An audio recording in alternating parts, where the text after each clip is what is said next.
Hey, welcome to your day off. My name is Corey, and once again, super happy to be here with you guys. I'm the host of this year podcast, and this year moving forward, we have collaborated with Beauty Launchpad on some of these episodes, so I'm excited about that. It's been a fun ride. My co-host from Beauty Launchpad is Gabby Bach. What's up, Gab? Hello. Good to be chatting with you, Corey. I'm excited about. So this is your first year doing this chat, but today we're talking to Gordon Miller about the I like to call it like the state of the industry. Initially, way back in 2019 or 2018, whenever we first had or 2020, whenever we 2020, whenever we had this conversation, my thought was like, there's always like the national like State of the Union address, and I was always and that was kind of the motivation behind this, and I think we're actually going to like release this on inauguration day too, just to like to Oh, a little bit, yeah. So today our talk is with our dear friend Gordon Miller. Gordon will give us all his like titles because he's had 1,000 of them over the years, which makes him the expert in this space. It's definitely one of my favorite conversations of the year. I promise Gordon every year that I'm going to hold him to what he said last year, but I'm not going to do that. thank you. Because no, I'm not going to do that to you, Gordon. But Gab, you've met Gordon, yeah? Yes, I have. I got to watch him speak at Inner Coiffure in fall of 2023, and he talked about AI, which was a really, really amazing presentation and that's obviously something we're going to be talking about and diving into here. It wouldn't surprise me.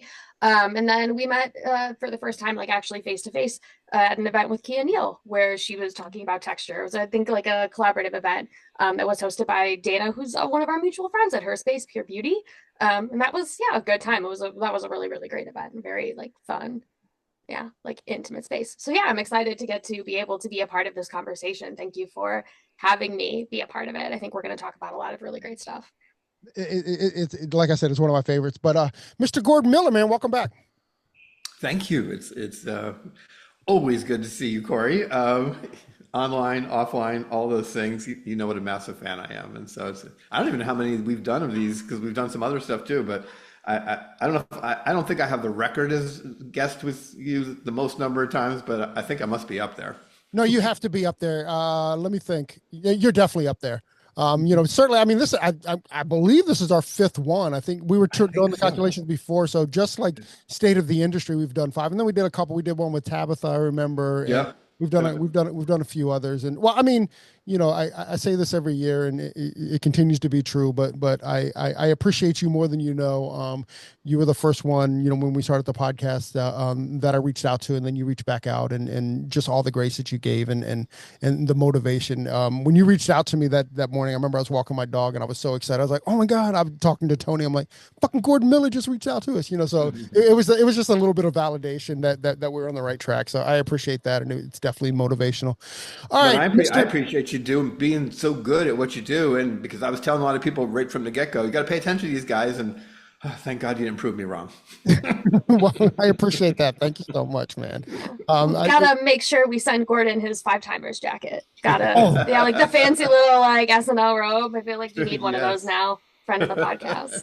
I like that. Friends of the podcast. All right, Gordon. So you did so much stuff last year, not on the podcast, but a lot of your focus last year was certainly disinformation from the coaching space.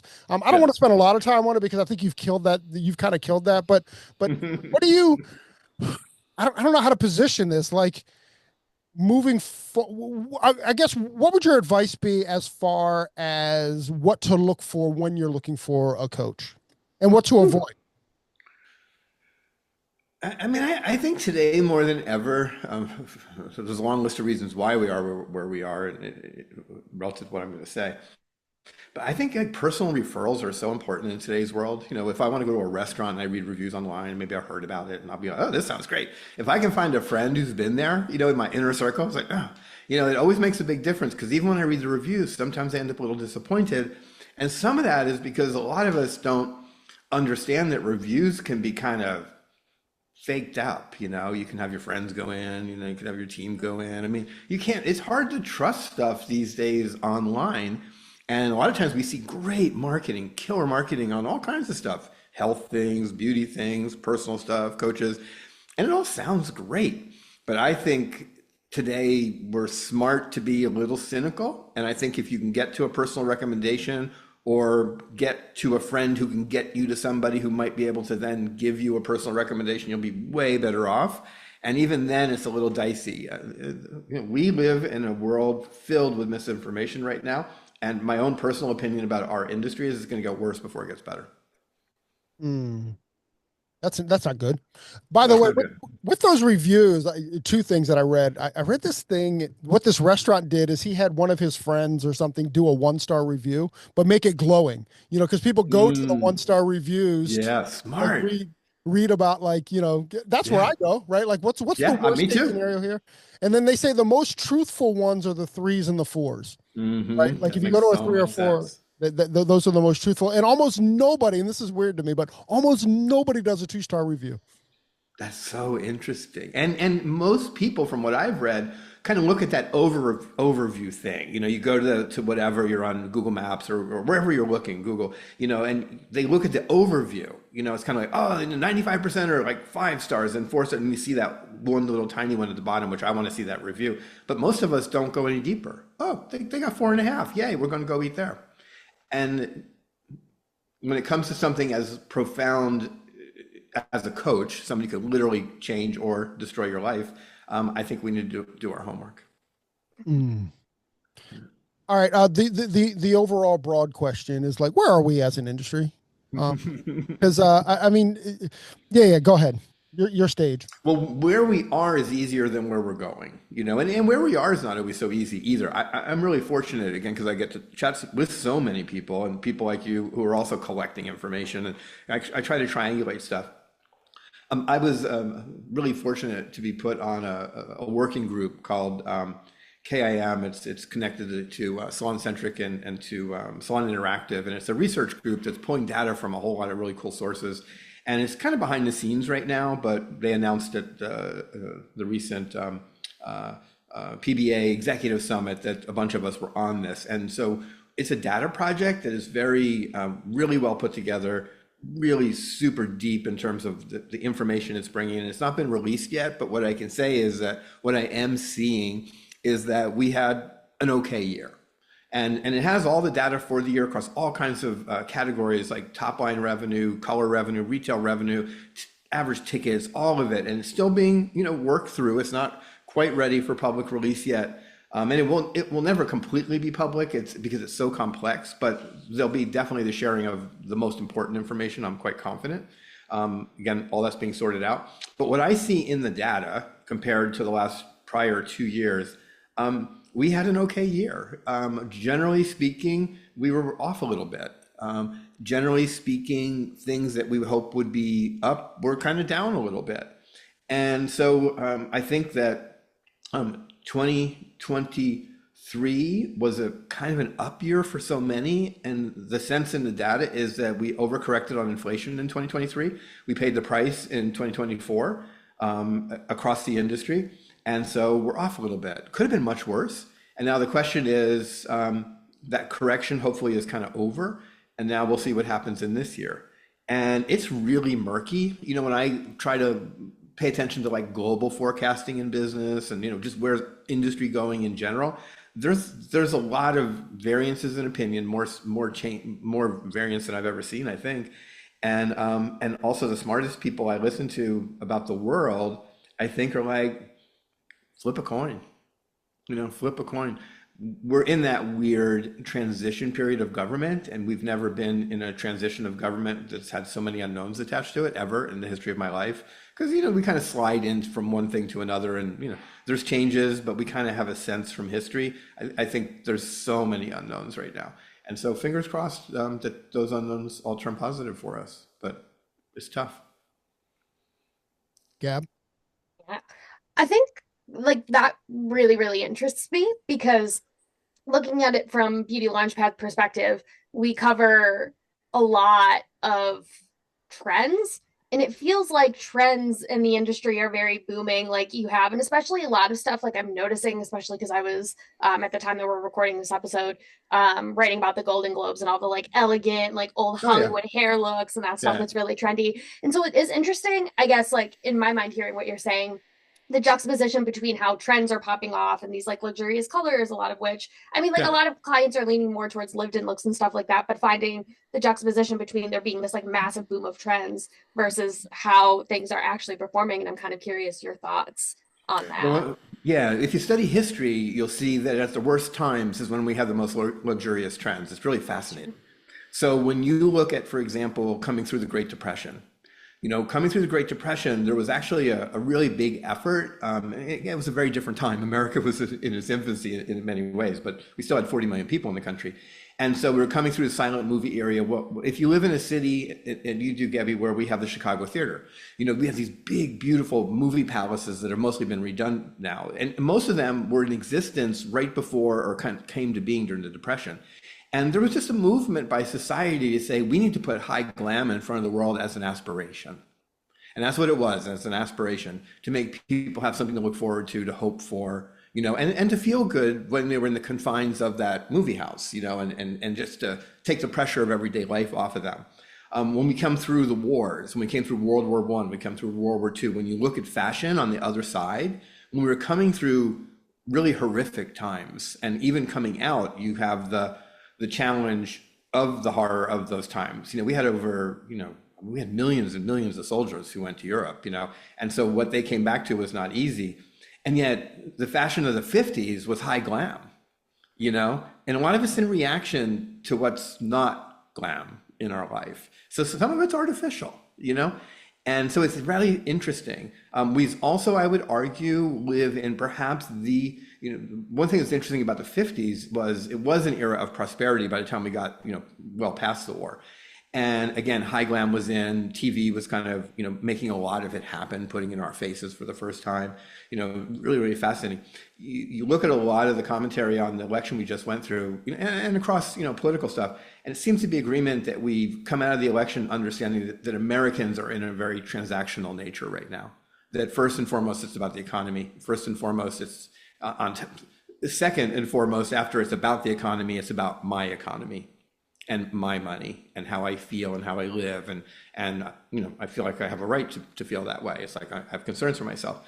But again, the bigger commentators are, that again, is very different than it's been in the past. There's not a sense necessarily of big picture, American community, but it's about my money and how I am and how I feel about how I spend my money. And most of us know that spending money can make us feel good, So if the beauty industry, puts stuff in front, or the fashion industry puts stuff in front that potentially will make people feel good, then I think even when times are difficult or there's a lot of unknown in what's coming up, that we'll grab onto them because it does make us feel good and we want to feel good. And it's an easy and kind of surfacey way to do so.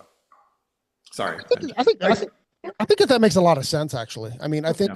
I think you landed it when you said it's the feel good economy, right? Mhm. And coming out of the Second World War, or even coming out of the First World War, Mhm. Yeah. I'm not. But what was connected to both of those is that we had the Roaring Twenties of like movies were new, movies were and then. It's actually kind of funny how it's all coming around. Movies were new, so we were able to like dictate fashion. We were dictate feel good through the movies, and then through the 50s again, television was new. So this is this new Right. kind of media brand of television in the 50s. So I mean, now moving, I don't know how it Well, works. social media is the next iteration, in my opinion. So we had movies, we had talkies, we had color and Technicolor, then we went into black and white TV, then we went into color TV, and each of them had a different opportunity to have influence, each greater than the previous one.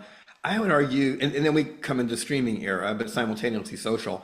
And social has replaced the news. I mean, television was the number one source of news. Streaming never was. It was television and cable. And now, kind of, if you look at the demographics, social media has become the number one source of news for Americans. We don't trust the media, which is why we say we look to social media. Mhm. And yet, logically, trusting social media is one of the more illogical conclusions I think society has ever come to, because there's not a lot of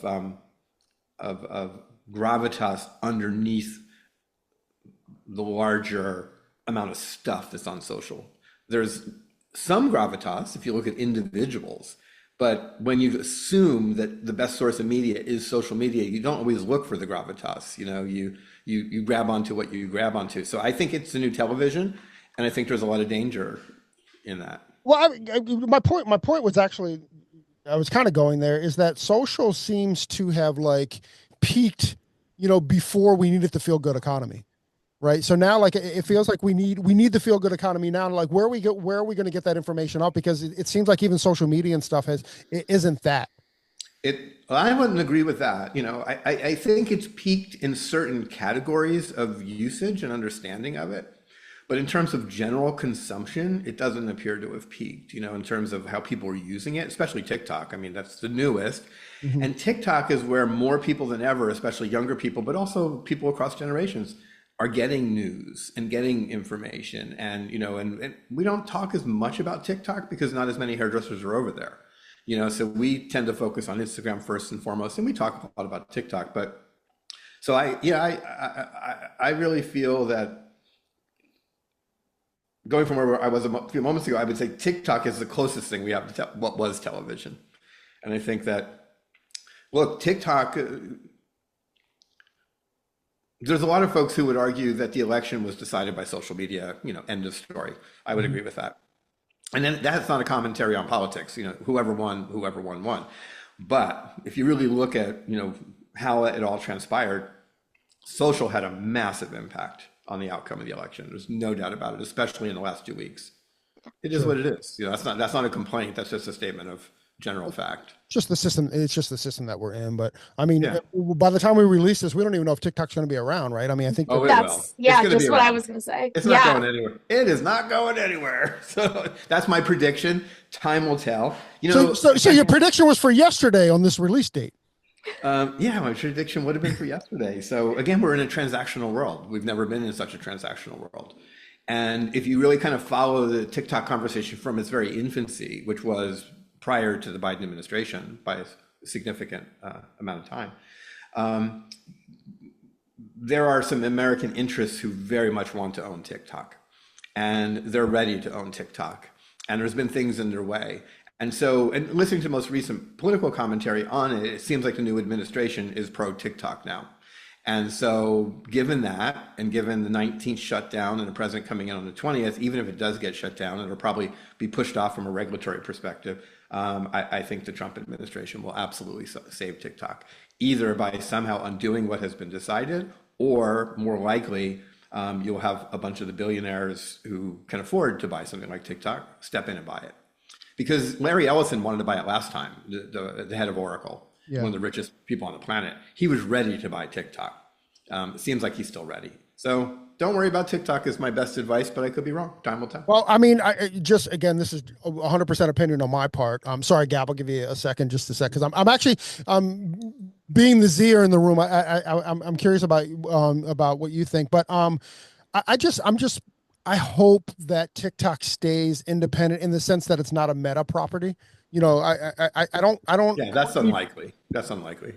It's what's unlikely that it will be a Meta. That Meta would get it. Yeah, that Meta would get it because of the monopoly rules, and because also politically, who's close to whom, So, and so I think of all the buyers, Zuckerberg would create the biggest lawsuit.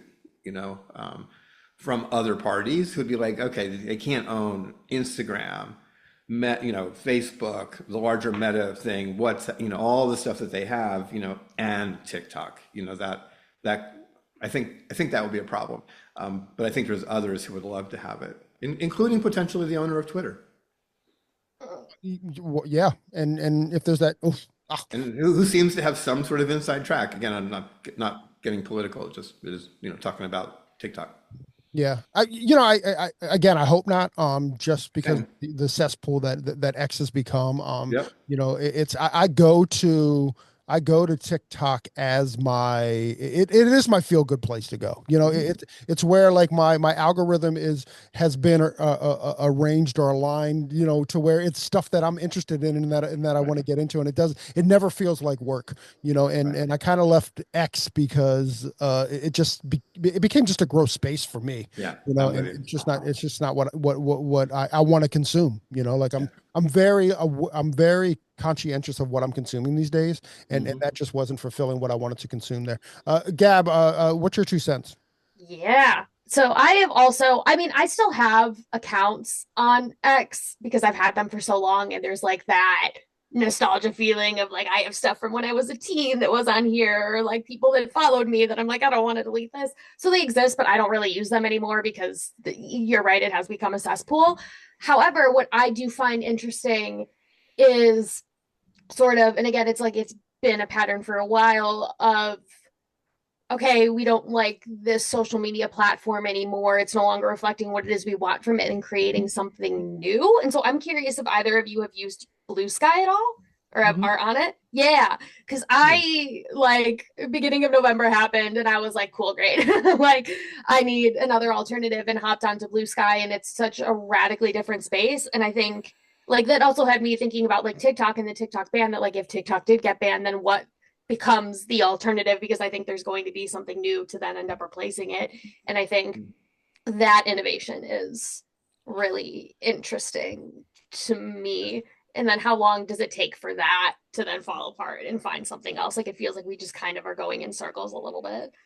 But yeah, and I can understand that, especially, you know, generationally, you know, the sense of it. But actually, there's been very little circle, if you think about it.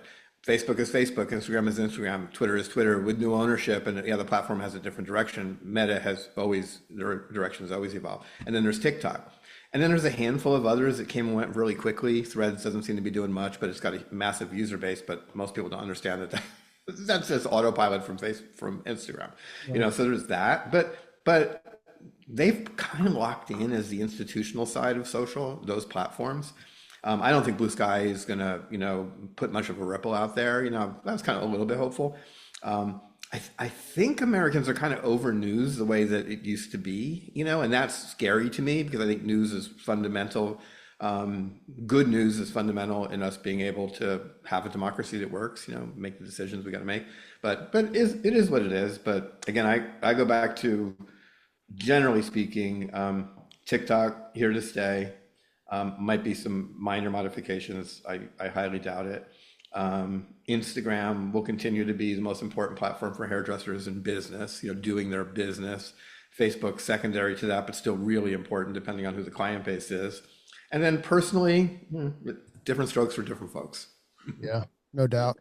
All right, the conversation that I'm dying to have with you, Gordon, and you seem to have positioned yourself as the expert here, certainly in the industry, is I want to get into AI a little bit, Yeah. and we've I started using Chat GPT Hmm. about 2 years ago. It was literally like I think it was Christmas of 2022, or you know Hmm. whenever that big Yeah. pop came. Launched I'm in like, November. Yeah. literally that morning, Christmas morning, I'm like, it was the first time that I used it, and I was like, this is the most remarkable thing that I've ever seen. But Yeah. so now that it's been like kind of in commonplace for the last 2 years, how do you, and not just Chat GPT, but AI, you know, generally Yeah. speaking, AI all over, like how do you see it impacting how has it impacted the industry, and how do you see it impacting the industry moving forward? And meaning like how do we use it? What are we going to use Yeah. it? How are we going to Yeah. use it as an industry? Yeah.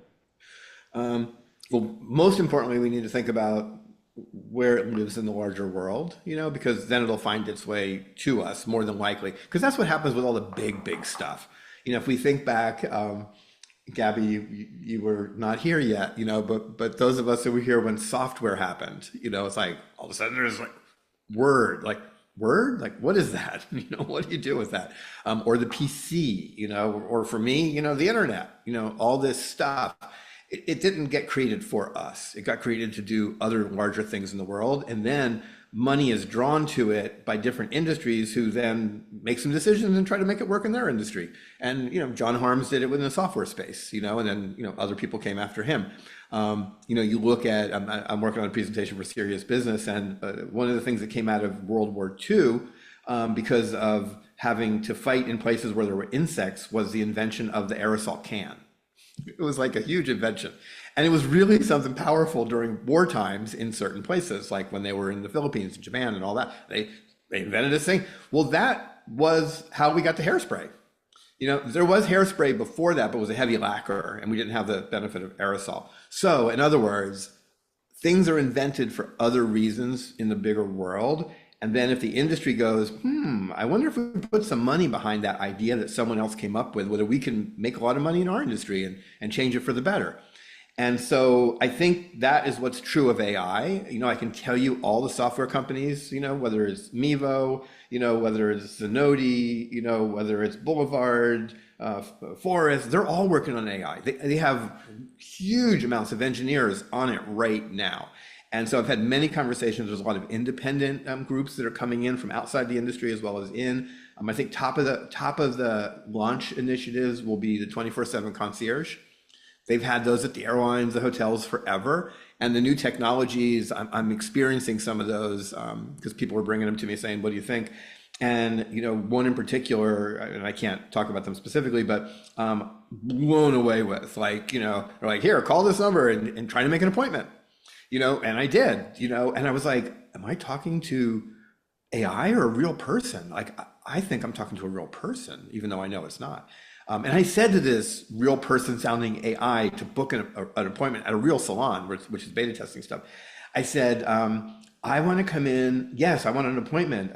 What would you like? We want to know more information. I said, I want to come in and get a fade, a guy's fade. And the AI said to me, it's kind of like, great, we have, one professional in particular. He's an expert at this. His name is Frank. You want to get in with Frank?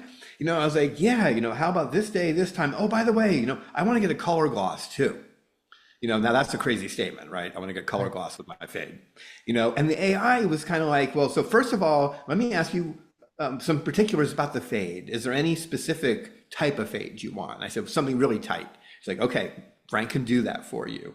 As far as your color gloss, I need to elevate that question to my manager who's going to call you right back. Is that okay with you?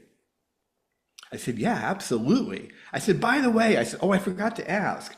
I'm bringing my dog with me to the appointment. And while I'm there, I would love to get my dog Cody shampooed. Could you do that for me? Is that okay? Can I get a dog shampoo on top of my fade? And she was like, well, I'm sorry to say we only allow service animals into the salon. And I said, oh, well, Cody's a service animal.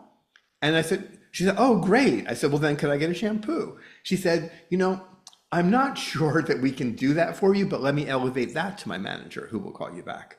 And then we had the rest of our conversation, which was as good as any conversation I think I've ever had with a human in a salon. The tone of voice, there was no latency. One of the big problems, latency meaning delay, you say something and then you wait. Yeah. The AI's thinking was almost none. So this is coming our way. It'll be the first big AI thing. There'll be many of them, just not the one I'm talking about. And that'll be step one, I think, of bringing the industry into AI. And most people won't even realize they're using AI. And by most people, I mean hairdressers and salon owners. So it's just going to be another feature of something they're doing. And they're not going to be thinking so much about AI. And so I think AI will fundamentally, absolutely change the industry.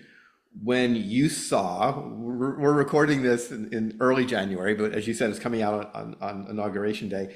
You and we will have all been at Serious Business, and I will have done a presentation on stage. And that presentation ended with a video that everybody has seen of Elon Musk getting a haircut by a robot.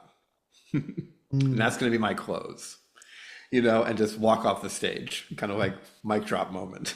So, but I will say, this probably won't happen in my lifetime. But if I could place a bet in advance of my demise, I'd put some serious money to be left to whoever on the robots are coming to the professional beauty industry. I have zero doubt, and they will be cutting hair someday. Who the hell knows when? And it will start at the value level. It'll start big because, individual salons aren't going to have robot. Salons with thousands of locations potentially will someday have robots. Anyway. That's a wild concept, Gab. Yeah, that is crazy. And I think as a 20 something, that freaks me out a little bit because as much as a lot of our content is geared towards the salon professionals, the people who are the experts, I also think a lot about, and I guess it's just a large part because of my age and who I am, about the next generation of salon professionals, the people who are entering the space. And I feel like we're in a weird space, and we talked about this in one of our other episodes, um, about like where the next generation of beauty pros are going, in that I feel like when I think about AI and like robots and all of that, I feel like it's almost like a double-edged sword, because the idea of like having someone take a call, a lot of the next generation wants to be in a salon suite operating their own business and doesn't want to do the like sweeping of the floors or the like taking call, whatever, just like existing in the salon space. So part of that is a benefit, but then also like there's then you don't get that experience doing that thing where a lot of salon professionals started out putting in that work. And if there's a robot doing Almost, but that, yeah, but the reality is almost nobody did. Almost nobody does anymore. So yeah, we've already moved past that era. So most people don't answer phones in salons anymore. They just don't. right, They don't.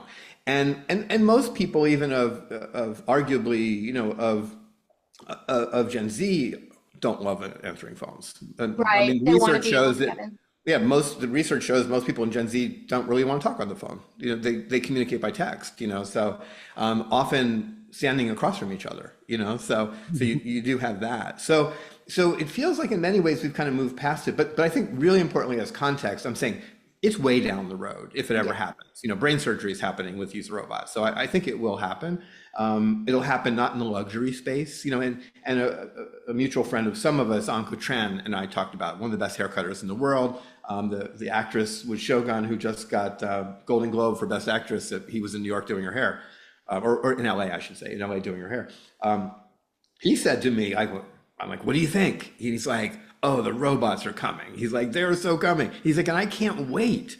He's like, I'm like, what does that mean for you? Like, you're one of the best cutters in the world. Like, very high-end business. He said, I work with 4 assistants. He said, and Ira Pope Sage, he said the same thing to me. I had exactly the same reaction. He's like, they'll be our assistants.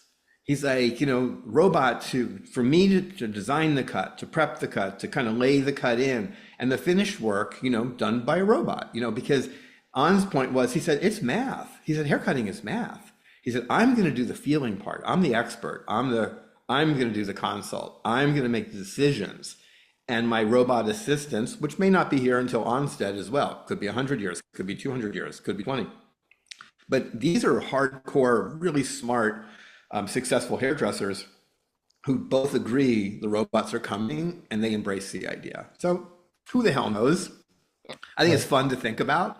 And again, it will not happen in my lifetime, but it may happen at some point. One more last thing on AI is we've moved into a phase of AI that's now about what are called agents, and soon to be what's called agentic. We're like one step away. And that's the ability to create AI that's very specific to tasks. That's what that concierge was. That's an agent. Well, we will soon have agents, and they already exist in other industries, who can analyze our finances. We will have agents that can analyze our inventory. We'll have agents that can analyze our booking. And when we get to agentic, which is the connection of individualized agents, and again, we have individualized agents. They live in some of the software platforms you're already using. They'll just get more sophisticated.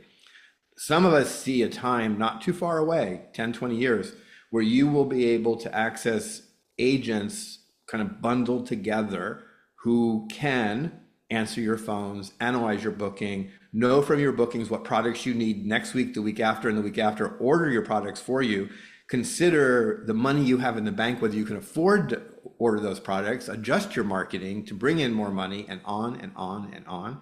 And that stuff is not sci-fi. That stuff is coming. It kind of, and this isn't thought through, so let's just discuss it, is that it seems that it would be really nice and a benefit if we could do this with like how we're investing our money, as far as even in the stock market and stuff. Like, are Yeah. these agencies, like, are they able to say, okay, this is what we have to invest, and then kind of move around, or like, this is what, I mean, I'll make it easy. This is what Nancy Pelosi's investing in, so we should invest in this as well. Is there stuff out there like that, or do you see that coming? So the billionaire class has been living off of algorithms relative to investment strategies for quite some time, so, and it's only gotten better with AI. But again, we don't have access to the same stuff, but I was a finance major in college, and that was the beginning of the computer era. But having stayed close to that, and my best friend in college is a very successful finance guy. We took different paths. I decided I didn't want to do finance. He retired at 45 as a millionaire. But he's been using technology to do his trading for years. It's just gotten more and more and more sophisticated. So yes, on a more personal level, that stuff already kind of exists for those who can really deeply understand it. And it certainly seems that it will get more available to I mean, most. my point would be the opposite, though. My point would be that we level out the ground for those that don't truly understand it, right? Like that's kind of what you rely on software and technology for, isn't it? No, I don't think so. I mean, I think yes and no. I think it depends what you mean by that. So, for example, a lot of people successfully use Excel and have no understanding of the math that it takes to get to the conclusions they're getting to. They learn it by here's what you got to do to get there. But they may not understand the difference between an average and a mean, which maybe they don't need to, because all the work was done. Most of software and particularly AI is there to help us do things we're not so good at, we're not so efficient at, and in some cases terrible at, and there's been all kinds of examples over the years of it doing just that. At its best, yeah, we're learning as we use it and we become even more competent, because it's like having an assistant. It's great when you understand everything your assistant knows and you're like 5 steps ahead of them because you've got the experience and you're imparting that knowledge on them.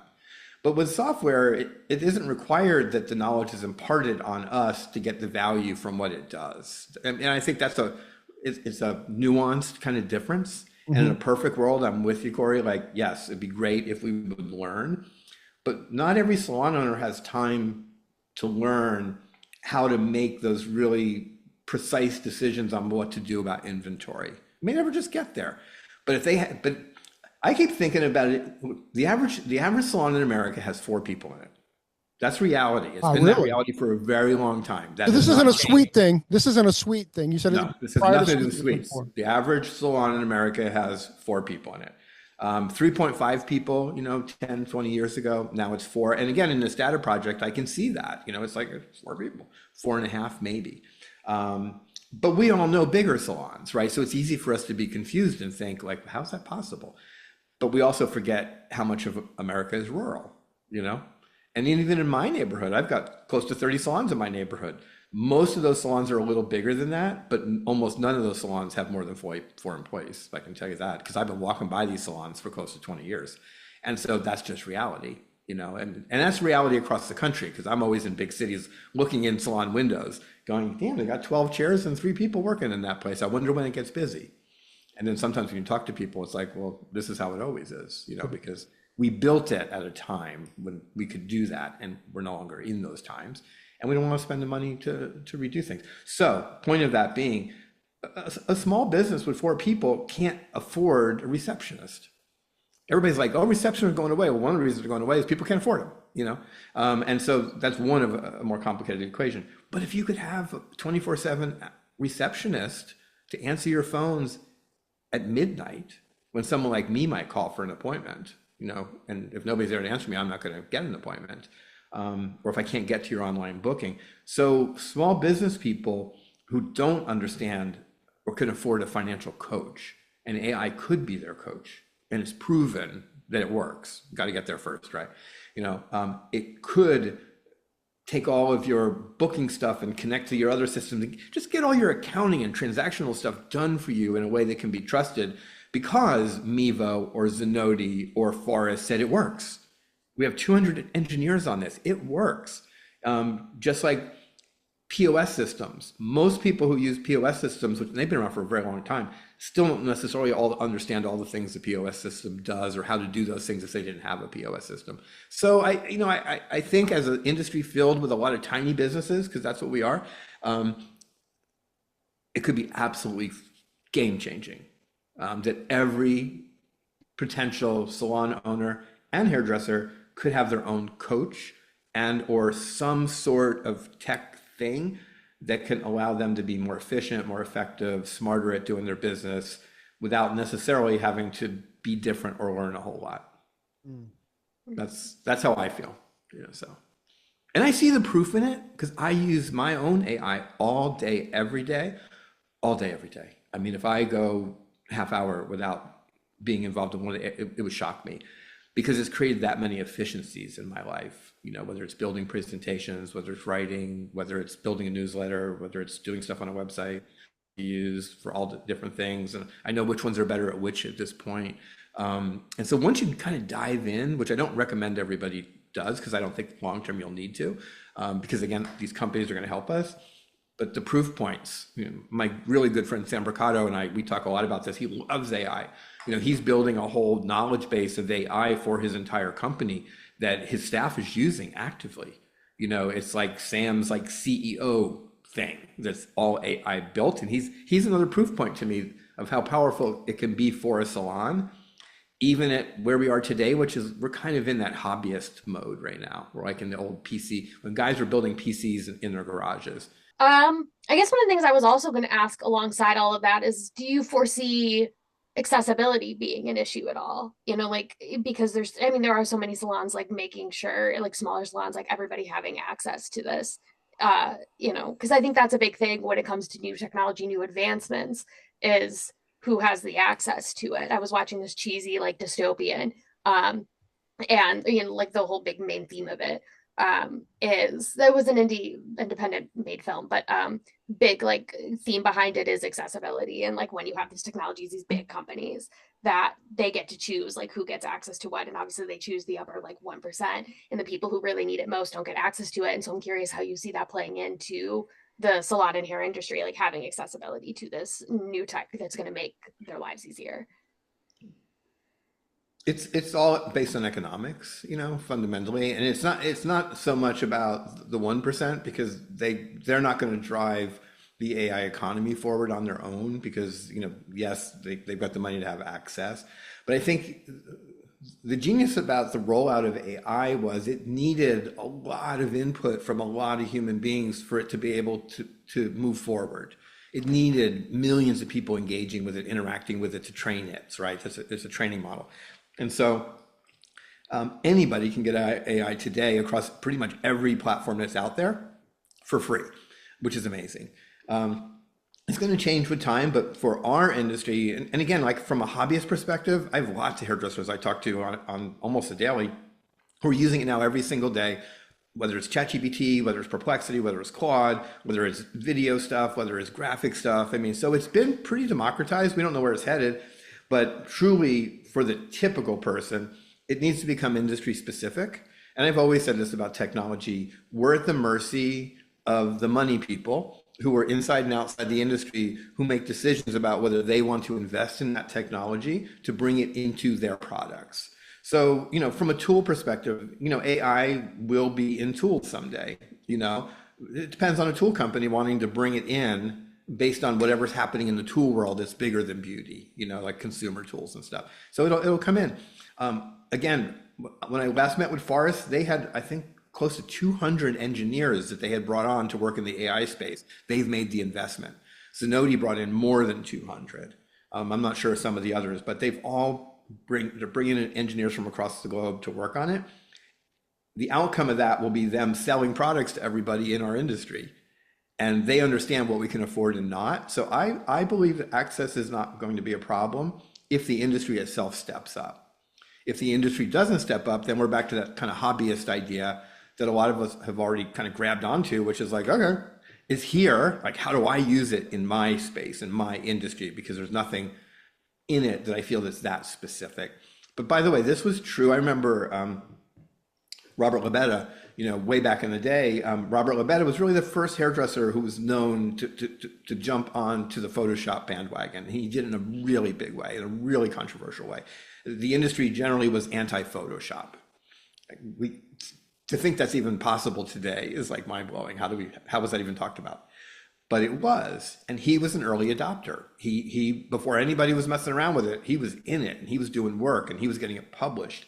And it took years before Photoshop finally really became a thing. And then eventually Naha had to outlaw it, in a sense, and then also, put some rules in place. So same thing will happen again. I just think the timeline is truncated. It's just gonna happen way faster. I mean, you bring up Robert Labetta. It's Anthony Muscala is doing a lot of AI. Yeah, he is. Yeah, he Now, is. and which I'm absolutely loving. I think Yeah, yeah, it's back to we've got to push there. And I yeah, love to see Anthony like kind of step up in that space because he's such an artist anyway. So it's really yeah. interesting to kind of watch how he's using it. I mean, uh, not talking about necessarily like the future of the industry or anything, but I'm always interested in when people are using these technologies. Like I've never been like anti like Photoshop, Right, because at the end of the day, it's all about the image to me and not necessarily, right, it's exactly. just a different set of, it's just a different work. Well, It's and you have to question the questioning. Like when anybody questions anything, especially if it's a big idea, you kind of step back and go, "Where's this person coming from? What's the context? Like, why are they upset by?" So when AI first hit, I had a lot of influencers reach out to me, who were very concerned. But it all boiled down to one thing when I said, "Why are you so worried?" Because they're going to take my job. yeah. And I'm like, "So your job as a hairdresser? No, my job as an artist." And I'm like, yeah. What you're saying to me is what educators said to me about you. So Mm, let's start with that. Let's start with that. Like, because by the way, you took a lot of educators' jobs, you influencers, and a lot of you became educators, but you did. It's the natural progression of life. yeah. I want to kind of do the Lion King soundtrack behind me, the circle of life, the circle of beauty life, so.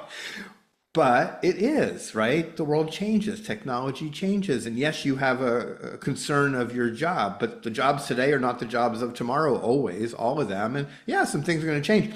But there's a few hundred of you, and I can't be overly concerned about you all. I have to be concerned about the 850,000 working hairdressers. That's who I worry about. And yeah, what does technology mean? But are we going to stop a powerful technology because artistic hairdressers who do photography a certain way are worried about their jobs? Is that a reason not to bring a technology forward into an industry? No, it's not, so And you can. I mean, all you're going to do is complain. no, you You can't. can't stop the Yeah. progression of it all. I mean, Yeah. so we got And as here. I said to the influencer crowd, I'm like, figure out how to use it. Use it to your advantage. And Use it that's to what your it, advantage. that's what Anthony's doing, right? I mean, I Yeah, think he that is. Anthony is it's made him relevant in that space. Again, I don't want to say again, like he was, you know what I'm saying? You know, Anthony always has lived on the front end of technology, always. And that's hard for some people to understand because he's older, but Anthony, when it came to media, was way ahead of everybody else. I mean, he was doing things with film, and artistic kinds of work that were bringing in technologies we weren't used to from outside the industry very early on. He's always been, he and Labetta were buddies, and so yeah, he's a unique individual, for sure. I love seeing what he's doing with it all, Gab. Yeah, I kind of want to piggyback off of this conversation a little bit, I guess, and just like take it a little bit further because I think, the next generation of beauty pros, like there may be a lot that are concerned about like where does my job go or where does the industry look like? Like, do you want to sort of elaborate a little bit more on with AI, with everything that's coming, where you see the industry going, what things or recommendations you have for the next generation of beauty pros, things that they should keep in mind in order to be successful in the industry going forward? First and foremost is learn how to do hair. We don't have enough of that going on. So I think the industry, honestly, as an observer, I try not to be the old guy in the room because I'm clearly older, but when I look in the mirror, I usually see 35. I'm not sure how, it's like a protection. I have a thing around me and I'm like, I'm not old. Um, but I do believe as someone who observes the industry, I'm not a hairdresser, never been a salon owner, I've been at it for 40 some years. I think, that we're probably at our lowest level of general proficiency ever, in terms of baseline skills. That doesn't mean the work being done in salons isn't good. I think the pivot's going to be harder. I think we have less generalized skills. It's more specific, A lot of my favorite older hairdressers who've been around for a long time, will say that getting back to short hair is going to be a problem because most young hairdressers are afraid of short hair. They've grown up with longer hair, longer layers, and getting into that shorter, more precise work is going to be a bigger challenge than coming from the other direction. And so that's a challenge. So I think, that learning your craft is everything. It always has been. So I think the more young hairdressers can avail themselves to as much knowledge and experience as they can to do every kind of hair early on. We have that texture conversation. That's a really big one. I think people have embraced it in theory. I don't see it being embraced in reality in a very big way. And I watch. Doing textured hair, like doing anything new, you learn the balayage, and if you don't go home and start doing it pretty soon, it's gone. It's gone. You need your muscle memory, you need your practice. So if you learn texture services and you don't go home and you don't quickly find the clients who you can do that work on, again, you're going to fall apart. I've talked to so many hairdressers over the years who took a men's class and then go home and didn't have any men's clients and then still kind of sucked at men's hair.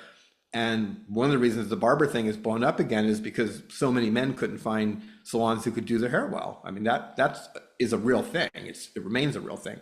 And so doubling down on the craft, I think, is everything. Doubling down on service, customer service, is second in line. And I think that everybody should be hopeful that AI will fill in all the gaps that are necessary to have a long, sustainable career. And what I mean by gaps is the business side, the booking side, the keeping record side, the helping you figure out how to use color product in a way that doesn't waste money, because when you waste money, it ends up not in your pocket. So I think the things that we're talking about are tools.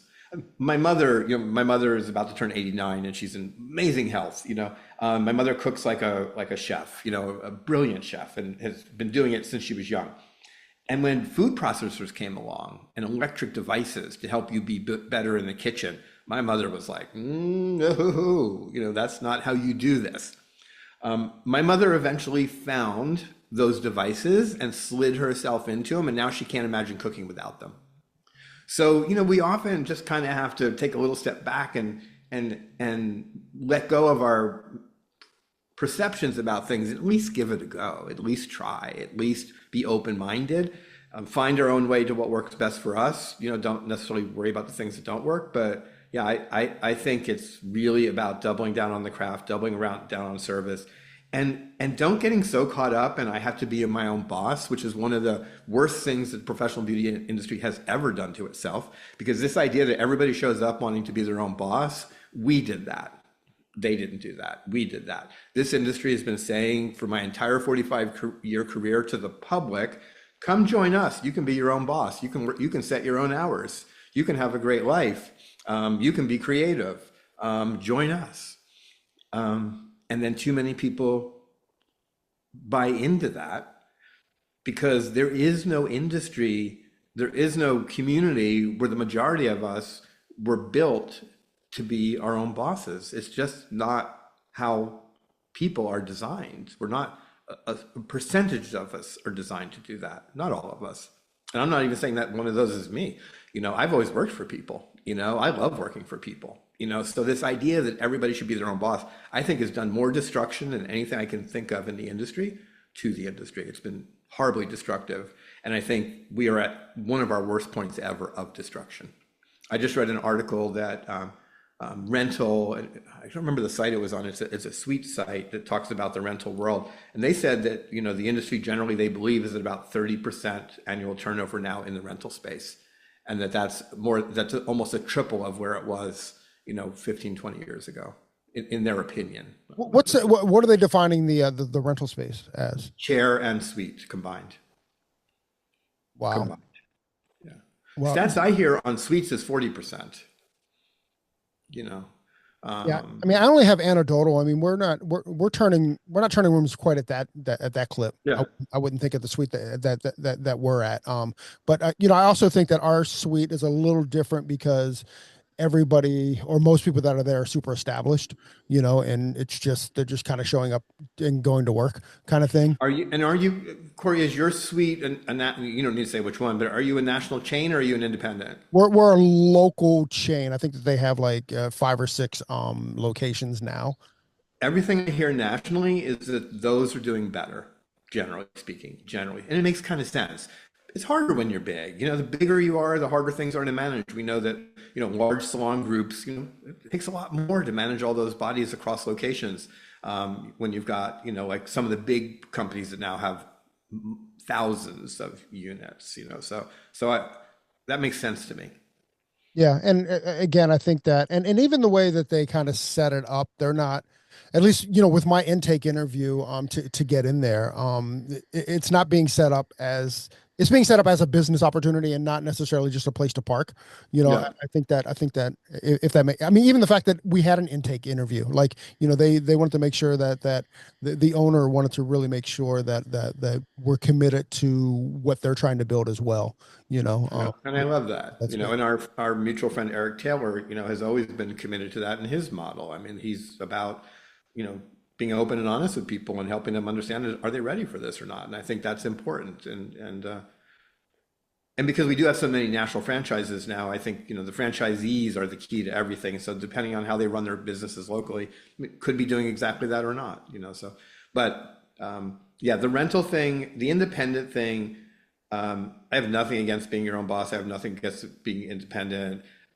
I'm all about how do we help the industry, the people who are in the industry, have a better, longer career, period, end of story. That's all I've ever cared about, and especially care about at this point in my life.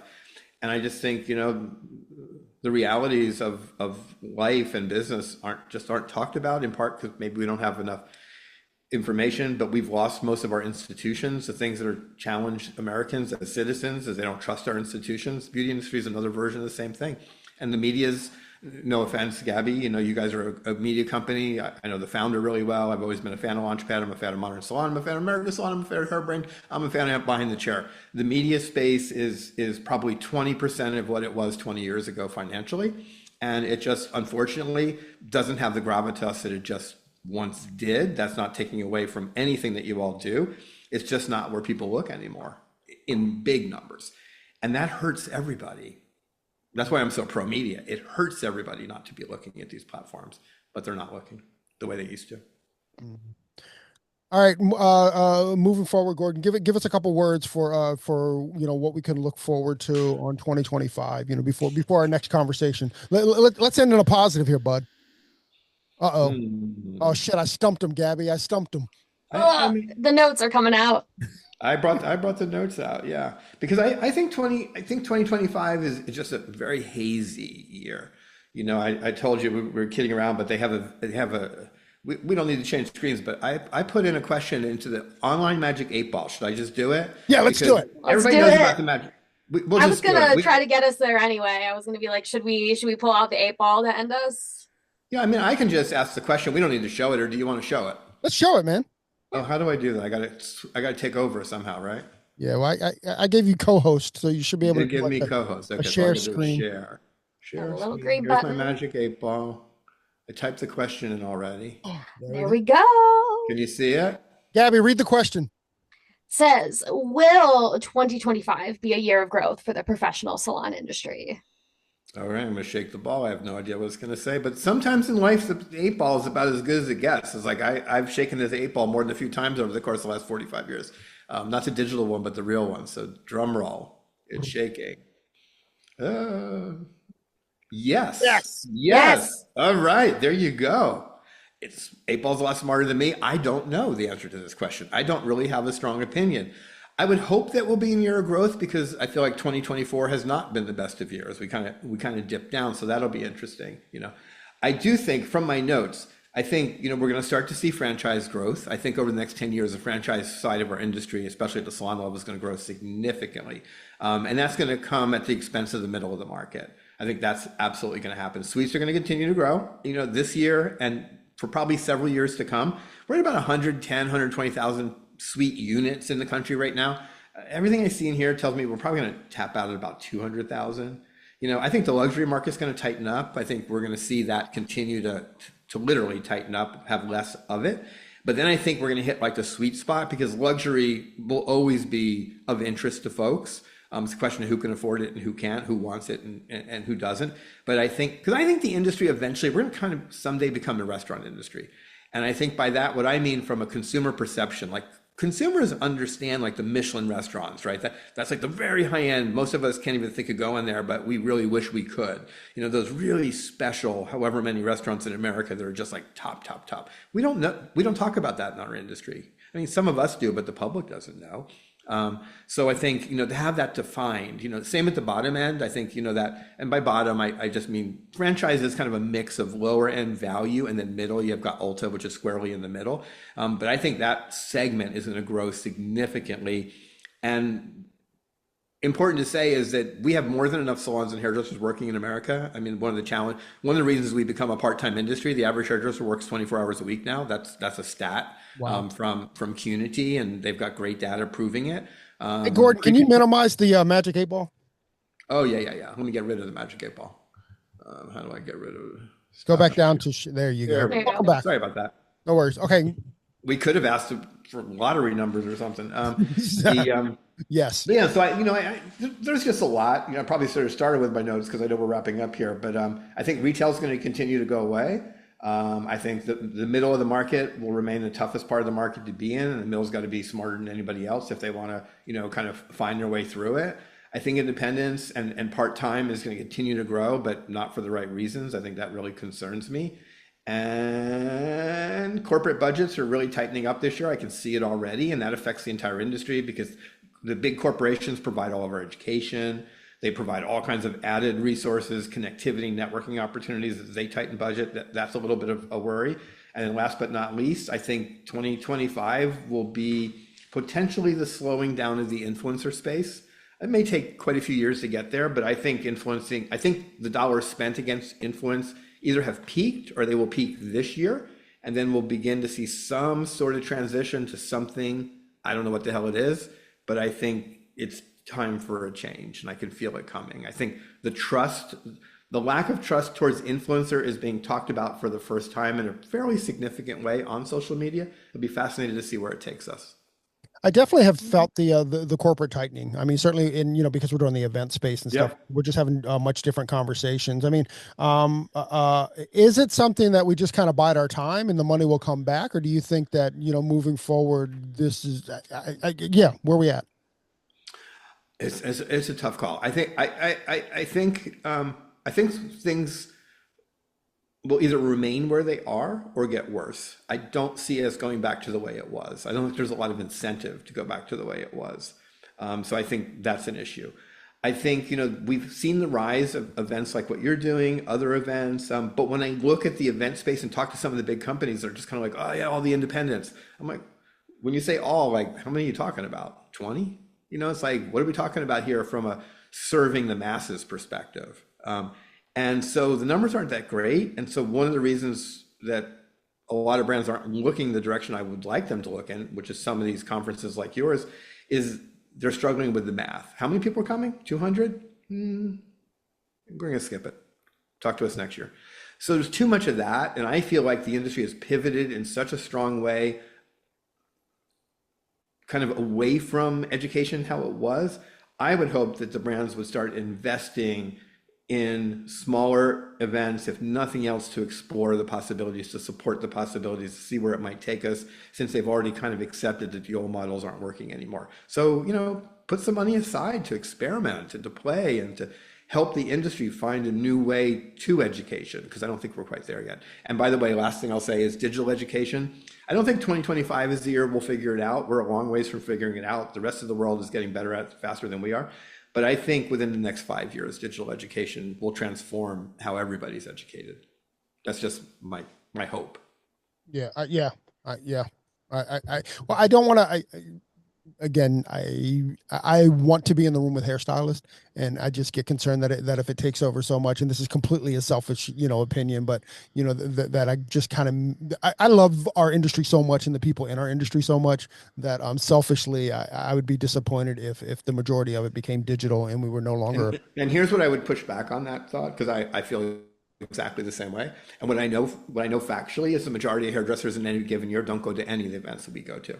If we take all the people that we come in contact over the course of a year, and you're in touch with more of them than I am these days because you're out more, it's a handful of people. It's barely a statistical error, you know, on the larger industry. And so yes to all that, but way too many hairdressers, way too many salon owners are getting virtually no education.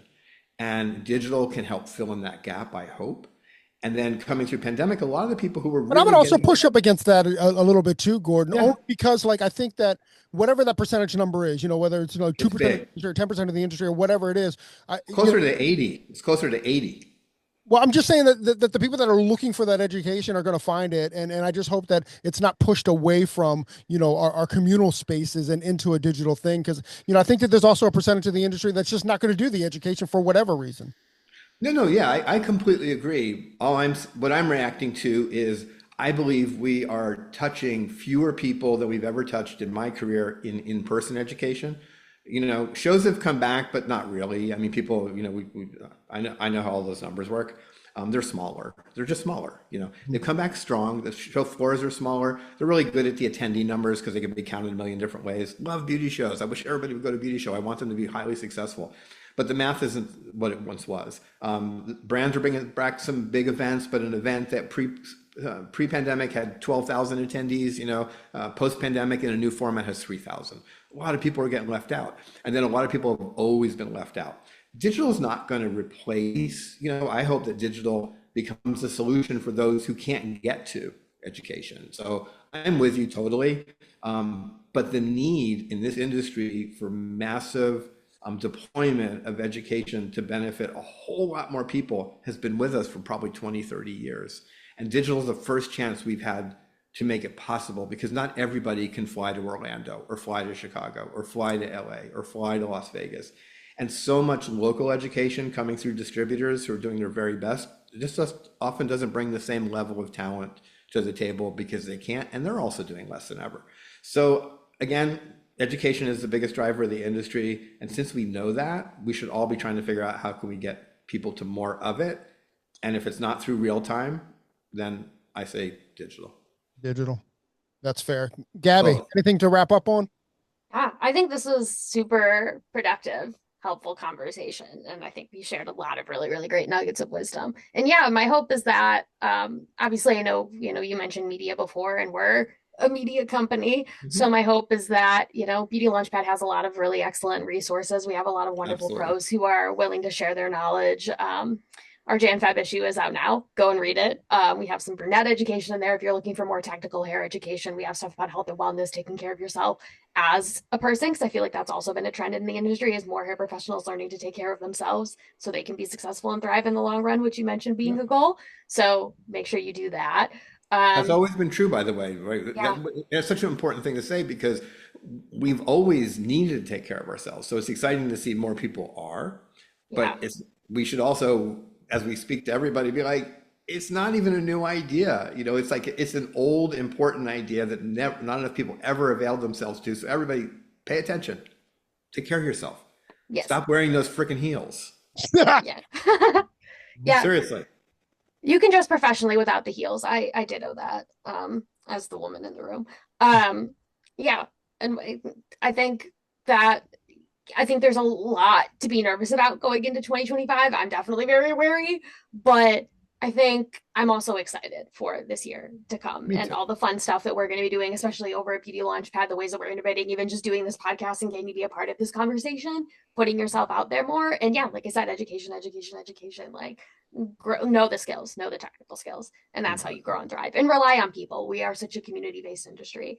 And it's like being a part of conversations like this is always what gets me excited. So go and do that.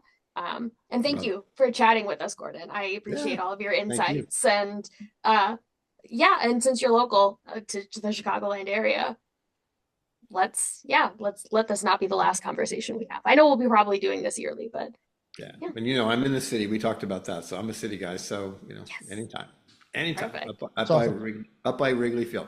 So good to see both of you, including Badass Gabby. Thank you. Yeah, I had Gabby. this hat and I felt like I needed it for the vibes for today. I just needed to bring my like inner badassery to our conversation. And Love it. Well, you did yeah, well. let's have a Thank badass you. 25.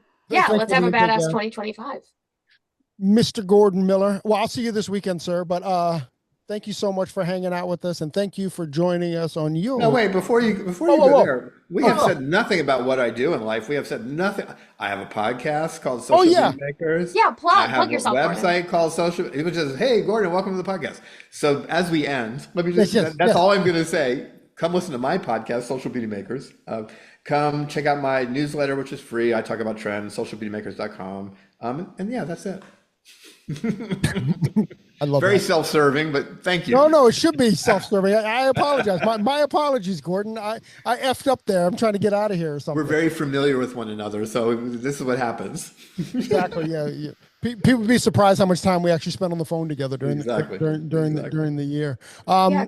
Yeah. I mean, back to the Gordon. You're like the OG of the podcast space. Like when we started, there was just the only ones that I knew of were yours and Eric's, and you had done a massive amount of episodes, before we started. So anyway, I started in 2015, I think. yeah, And have never stopped. no, at all. And now you've got like 6 of them, or at least 2. Two active ones. 2 active ones. That's awesome. All right, Mr. Miller, thank you so much. Thanks again. One of my favorite Pleasure. conversations of the year. I appreciate all the knowledge that you bring. Not just to this conversation, but to the industry as a whole. And thank you for the friendship and the insights and the mentorship over the years. Mr. Gordon Miller, thank you very, very much for joining us on your day off.